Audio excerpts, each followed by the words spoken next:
Before I leave for California, I want to briefly speak about what's happening in Silicon Valley Bank and Signature Bank. Today, thanks to the quick action of my administration over the past few days, Americans can have confidence that the banking system is safe. Your deposits will be there when you need them. Small businesses across the country, the deposit accounts at these banks can breathe easier knowing they'll be able to pay their workers and pay their bills. And their hardworking employees can breathe easier as well.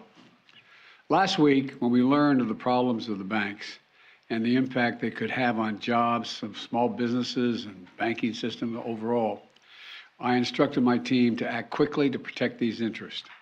They've done that. They've done that. On Friday, the government regulator in charge, the FDIC, took control of Silicon Valley Bank's assets. And over the weekend, it took control of Signature Bank's assets.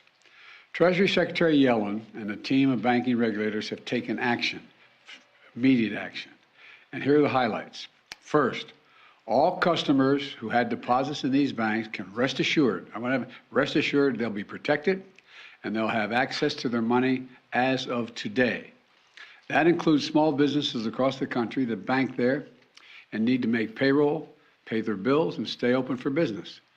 No losses will be, and this is an important point, no losses will be borne by the taxpayers.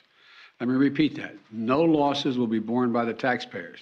Instead, the money will come from the fees that banks pay into the Deposit Insurance Fund. Because of the actions that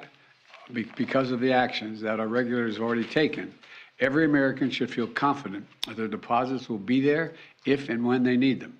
Second, the management of these banks will be fired. If the bank is taken over by FDIC, the people running the bank should not work there anymore. Third, investors in the banks will not be protected. They knowingly took a risk, and when the risk didn't pay off, investors lose their money. That's how capitalism works. And fourth, there are important questions of how these banks got into the circumstance in the first place. We must get the full accounting of what happened and why those responsible can be held accountable. In my administration, no one is above the law. And finally, we must reduce the risk of this happening again. During the Obama-Biden administration, we put in place tough requirements on banks like Silicon Valley Bank and Signature Bank, including the Dodd-Frank law to make sure that the crisis we saw in 2008 would not happen again. Unfortunately, the last administration rolled back some of these requirements.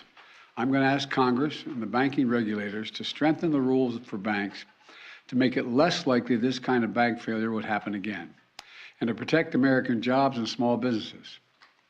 Look, the bottom line is this. Americans can rest assured that our banking system is safe. Your deposits are safe. Let me also assure you we will not stop at this. We'll do whatever is needed. On top of all of it, let's also take a look at a moment to put the situation in a broader context. We've made strong economic progress in the past 2 years. We've created more than 12 million new jobs, more jobs in 2 years than any president has ever created in a single 4-year term. Unemployment is below 4% for 14 straight months. Take-home pay for workers is going up, especially for lower and middle-income workers. And we've seen record numbers of people apply to start new businesses, more than 10 million of them, more than 10 million applications over the last 2 years starting businesses.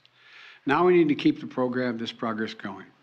That's what swift action that my administration over the past few years is all about. Protecting depositors, protecting the banking system, protecting the economic gains we've made together for the American people. Thank you, God bless you, and may God protect our troops. See you in California. Mr. President, what do you know right now about why this happened? And can you assure Americans that there won't be a ripple effect? Do you expect other banks to fail, Mr. President? Should all depositors be protected at all banks?